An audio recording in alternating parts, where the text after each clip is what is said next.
तो मेरे कक्षा 10 के प्यारे विद्यार्थियों, एक बार फिर से मैं आप लोगों के बीच उपस्थित हूँ एक नया विषय, एक नया पाठ, एक नए बिंदु को लेकर, जिसका नाम है वाच्य। तो प्यारे विद्यार्थियों, वाक्य भेद, रचना के आधार पर वाक्य भेद आपने प्रथम वीडियो में देखा, और उसी रचना के आधार पर वाक्य भेद का जो दूसरा पार्ट था, जिसको आपने आश्रित उपवाक्य के नाम से हमने दूसरे पार्ट को आपके सामने प्रस्तुत किया। मेरे प्यारे विद्यार्थियों, परिश्रम किया जा रहा है आपके लिए, इसमें कोई शक नहीं है। मुझे पूरा विश्वास है कि आप उस आश्रित उपवाक्य पाठ को भी बहुत ही परिश्रम और मेहनत के साथ कार्य कर रहे होंगे, आप लोग भी उस पर। तो हमने बहुत सारे अभ्यास कार्य दिए थे।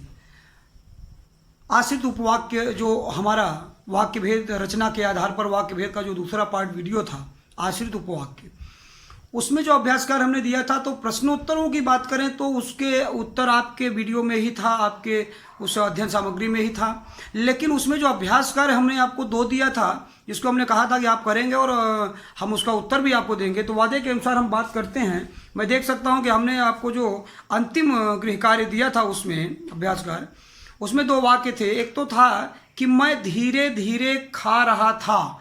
इसको आपको बताना था कि ये आश्रित उपवाक्य जो 3 भेद हैं, संज्ञा उपवाक्य, विशेषण उपवाक्य और क्रिया विशेषण उपवाक्य, तो इन तीनों उपवाक्यों के किस भेद का ये वाक्य है कि मैं धीरे धीरे खा रहा था।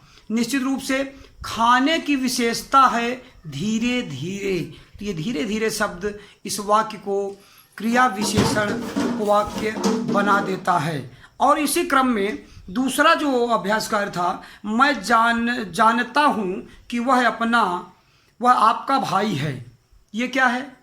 हमने कहा था आपको कि ये संज्ञा उपवाक्य को पहचानने का जो ट्रिक दिया था, ट्रिक में हमने कहा था कि संज्ञा उपवाक्य के जो उदाहरण हैं वो की से शुरू होते हैं। तो मैं जानता हूँ कि वह आपका भाई है, ये संज्ञा उपवाक्य है। अगली बात करें अगर तीसरे अभ्यास कार्य की, तो उसी से किताब मांगो जिसको दी थी, ये आश्रित उपवाक्य का कौन सा भेद है? तो निश्चित रूप से मेरे प्यारे विद्यार्थियों, ये विशेषण उपवाक्य का भेद है। ये किसका भेद है? विशेषण उपवाक्य का भेद है। तो निश्चित रूप से ये अभ्यास कार्य आपने पहले से ही किया होगा। जिन विद्यार्थियों का नहीं हो पाया था हमने बता दिया। आइए अपनी नई चर्चा, नए विषय को यहाँ पर शुरू करते हैं और देखते हैं कि हिंदी व्याकरण में ये जो पाठ 2 के लिए हमने, नेक्स्ट पाठ के लिए आज हम आप लोग तैयार हैं। ये पाठ का नाम है वाच्य तथा वाच्य परिवर्तन। प्यारे विद्यार्थियों, वाच्य तथा वाच्य परिवर्तन, इस पाठ के नाम से ही यह निश्चित होता है कि परीक्षाओं में जब आपसे ये वाक्य पूछे जाते हैं, यहाँ से प्रश्न आते हैं, तो 2 तरह से प्रश्न आते हैं। पहला तो पूछेगा, वाक्य ही दे देगा सीधे और कहेगा कि आप पहचानिए कि ये जो वाक्य है, ये वाच्य का जो 3 भेद हैं, कर्तृवाच्य, कर्मवाच्य और भाववाच्य, इन तीनों वाच्यों में से ये किस वाच्य का है? कर्तृवाच्य का है कि कर्मवाच्य का कि भाववाच्य का? पहले प्रकार के प्रश्न इस तरह से आते हैं। दूसरे प्रकार का जो प्रश्न आपसे पूछा जाता है वो इस तरह से पूछा जाता है, कर्तृवाच्य का वाक्य देगा और कहेगा कि आप इसको भाववाच्य में बदलिए या कर्मवाच्य में बदलिए। कर्मवाच्य का वाक्य दे देगा, कहेगा कर्तृवाच्य और भाववाच्य में बदलिए। भाववाच्य दे देगा और कहेगा कर्तृवाच्य और कर्मवाच्य में बदलिए। तो आप समझ गए होंगे मेरी बातें। निश्चित रूप से आप एक एक कदम मेरे साथ आगे बढ़ाइए मेरे प्यारे बच्चों। निश्चित रूप से आपको ये पाठ बहुत ही सरल और बहुत ही अच्छा लगेगा। वाच्य तथा वाच्य परिवर्तन पाठ में जब हम आते हैं तो सबसे पहले हम समझते हैं कि वाच्य क्या है। हमारे लिए एक नया शब्द, चूंकि अभी तक क्लास 9 तक आपने इस चीज़ को नहीं पढ़ा होगा, कक्षा 10 में आज ही पहली बार आप वाच्य को देख रहे हैं। मुझे पूरा विश्वास है कि अगर आप मेरे साथ ध्यान देंगे तो आपको ये बातें समझ में आएंगी। पाठ के नीचे जैसे ही आप आगे बढ़ेंगे, आप यहाँ देखेंगे हमने लिखा है वाच्य, और वाच्य को इंग्लिश में अगर आंग्ल भाषा में बताया जाए, इंग्लिश में देखा जाए, तो इसे कहते हैं वॉइस। वॉइस, वाच्य को क्या कहते हैं? वॉइस। अब इसका हमने विस्तृत अर्थ भी बताने की कोशिश किया है कि हिंदी का जो वाच्य है वो इंग्लिश में वॉइस है, और इसका जो अर्थ होता है वो होता है बोलने का विषय, subject of speaking. Subject of speaking, बोलने का विषय। आइए देखते हैं कि परिभाषाओं में देखा जाए। प्यारे विद्यार्थियों, परिश्रम करके आपके सामने 1 से ज़्यादा परिभाषाएं, 1, 2, तीन, यहाँ आप वाच्य की 3 परिभाषाएं देख सकते हैं। विश्वास करता हूं कि आपकी तीनों परिभाषाओं से वाच्य स्पष्ट हो जाएगा। पहली परिभाषा की बात करें तो कह रहे हैं कि क्रिया के जिस रूपांतर से यह जाना जाए कि क्रिया द्वारा किए गए विधान, कही गई बात का विषय कर्ता है, कर्म है या भाव है, उसे वाच्य कहते हैं। पहली परिभाषा में कोई भी शब्द स्पष्ट नहीं है। एक शब्द सबसे पहले जहां क्रिया पर ही जोर दिया जा रहा है, क्रिया ही ये निश्चित करेगा कि कर्तृवाच्य है, कर्मवाच्य है कि भाववाच्य है। क्रिया की स्थिति है, सिचुएशन ऑफ वर्ब, क्रिया की जो स्थिति है वही निश्चित कर देगी कि ये वाक्य किस प्रकार का है।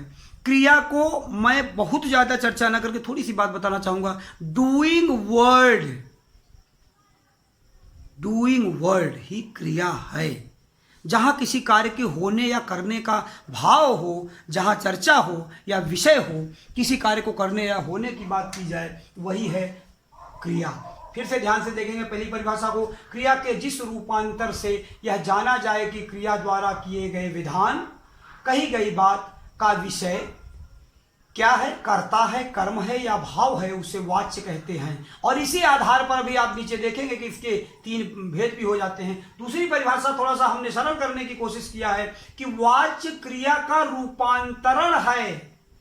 वाच्य क्या है? क्रिया का रूपांतरण है, रूप का अंतरण है, जिसके द्वारा यह पता चलता है कि वाक्य में कर्ता, कर्म या भाव में से किसकी प्रधानता है। मेरे प्यारे बच्चों, तीसरी परिभाषा की अगर हम चर्चा करें तो हम आपको यहां बताना चाहेंगे कि कर्ता के जिस रूप से यह पता चले कि उसे चलाने वाला कर्ता, कर्म या भाव है, उसे वाच्य कहते हैं। तीनों परिभाषाओं को उनकी जगह पर छोड़कर आप एक बार मेरे साथ कंसंट्रेट करेंगे, अपने दिमाग को स्थिर करेंगे और समझने की कोशिश करेंगे। मेरे प्यारे बच्चों, वाच्य कह रहा है कि अगर वाक्य में कर्ता पर जोर दिया जाए, जो कार्य कर रहा है, डूइंग पर्सन पर बात की जाए, तो वो है आपका कर्तृवाच्य।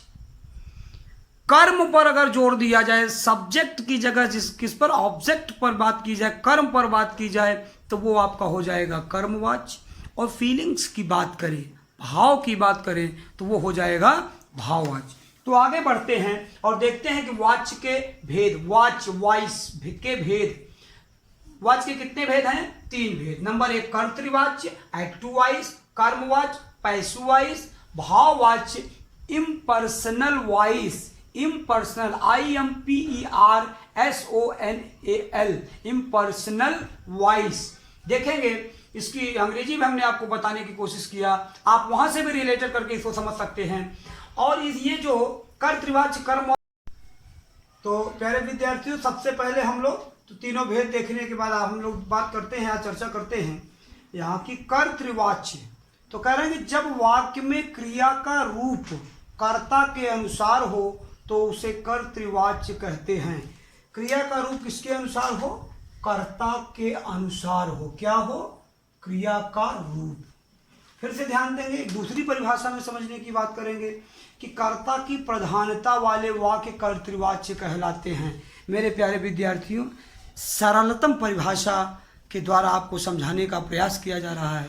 आप ध्यान से देखेंगे, इसके उदाहरण देखेंगे कि वह व्यायाम कर रहा है, इज डूइंग एक्सरसाइज, वह व्यायाम कर रहा है। तो यहाँ किसकी प्रधानता है? उसकी प्रधानता है, वह की प्रधानता, इसमें कर्ता की प्रधानता।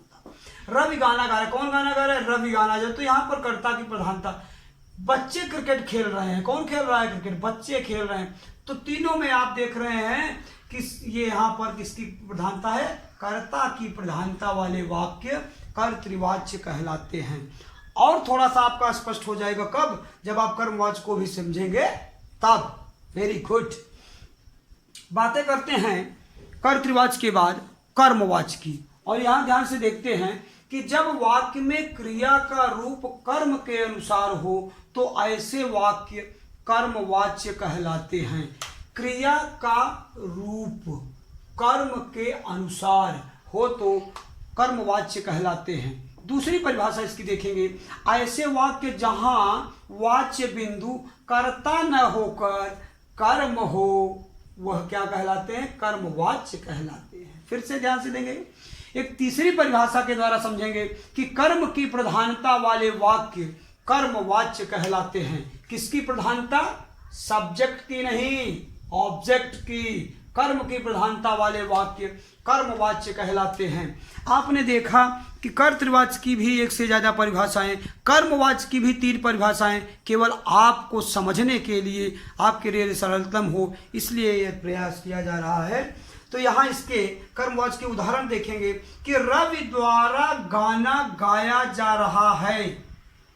Song is singing by Ravi. Ravi द्वारा, पैसिव वॉइस, ध्यान देंगे। यहाँ क्या करें? द्वारा, के द्वारा या से क्या होता है? ये वाक्य जुड़े होते हैं। आगे देखेंगे, उसके द्वारा व्यायाम किया जा रहा है। फिर से द्वारा, ये स्पष्ट कर रहा है कि ये कर्तृवाच्य तो है नहीं, क्योंकि कर्ता की प्रधानता नहीं बल्कि कर्म की प्रधानता है। फिर क्या?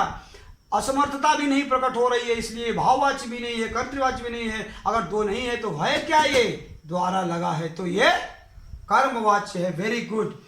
अब मेरे प्यारे विद्यार्थियों, ये उदाहरण और परिभाषाओं के द्वारा हमने आपको समझाने का प्रयास किया। अभ्यास कार्य ये सिद्ध करता है कि मेरे प्यारे बच्चों ने मेहनत करके, परिश्रम करके पढ़ा है कि नहीं। इस बात को ध्यान देंगे कि अभ्यास कार्य मैंने आपको दिया है पहला कि वाच्य किसे कहते हैं, भेदों के नाम लिखिए। आप यहाँ से वाच्य की एक से ज़्यादा परिभाषाएं, 3 परिभाषाएं हमने दिया है, अर्थ भी दिया है, सब कुछ आप देखेंगे और विस्तृत रूप से इसका उत्तर लिखेंगे और इसके 3 भेद भी बताए गए हैं, उन भेदों को भी लिखेंगे। देन नेक्स्ट है कर्मवाच्य को उदाहरण सहित स्पष्ट कीजिए। कर्मवाच्य को देखेंगे कि कर्मवाच्य की 1-2 नहीं बल्कि 3 परिभाषाएं आपके पास हैं, वो एग्जाम्पल हैं। प्यारे विद्यार्थियों, बस एक निवेदन मैं बार बार हर वीडियो में करता हूं कि एग्जाम्पल आप अपने से यूज करेंगे। You can not use the examples from the text. मेरे द्वारा दिए गए उदाहरणों से आप संतुष्ट नहीं होंगे। इनको आप लिख सकते हैं, इनको आप अपने उत्तरों में लिखिए, लेकिन इनसे ज्यादा की कोशिश करिए, अपने से भी बनाकर लिखने की कोशिश करिए। आपसे बन जा रहा है, इसका मतलब आपने ध्यान से पाठ को पढ़ा है। तीसरा है कर्तृवाच्य को उदाहरण सहित स्पष्ट करने के बाद आप तीसरे को देखेंगे कर्मवाच्य की परिभाषा उदाहरण सहित। तो कर्तृवाच्य और कर्मवाच्य दोनों की परिभाषाएं, उदाहरण भी हैं। कर्तृवाच्य एवं कर्मवाच्य के 3 उदाहरण लिखिए। 3 उदाहरण, 3 कर्तृवाच्य के और 3 कर्मवाच्य के। ये उदाहरण आपके अपने होने चाहिए, आपके स्वयं के द्वारा बनाए गए होने चाहिए। अगर आप सरलतापूर्वक बना ले रहे हैं, इसका मतलब आपने पाठ को अच्छे से समझा है और पढ़ा है। निम्न वाक्यों के वाच्य बताइए। नंबर 1, मोहन द्वारा पत्र लिखा जा रहा है, और दूसरा है पंकज साइकिल चला रहा है। प्यारे विद्यार्थियों, वाच्य के 3 भेद, और तीनों भेदों में से हमने यहाँ केवल आपको 2 भेद समझाया है, कर्तृवाच्य और कर्मवाच्य। ये दोनों वाक्य कर्तृवाच्य और कर्मवाच्य से ही संबंधित हैं। भाववाच्य की चर्चा और कर्तृ को कर्म कैसे, कर्म को भाव कैसे, भाव को कर्म कैसे बदलेंगे, इन बातों की चर्चा। तो यहाँ पर भाववाच्य की चर्चा और आपकी इन बातों की चर्चाएं सब हम आपको नेक्स्ट वीडियो में करेंगे। आज के लिए आपको इतना ही। इसका जवाब मैं, उत्तर मैं आपको नेक्स्ट वीडियो में दूंगा, लास्ट वाले 5वें अभ्यासकार का, लेकिन ऊपर के 4 अभ्यासकार आप अपने से करेंगे। और इसके बाद हम उसकी चर्चा करेंगे सेकेंड पार्ट की, क्योंकि ये पार्ट फर्स्ट था। तो तब तक आप परिश्रम करते रहिए। मिलते हैं अगले वीडियो में फिर से, तब तक के लिए धन्यवाद।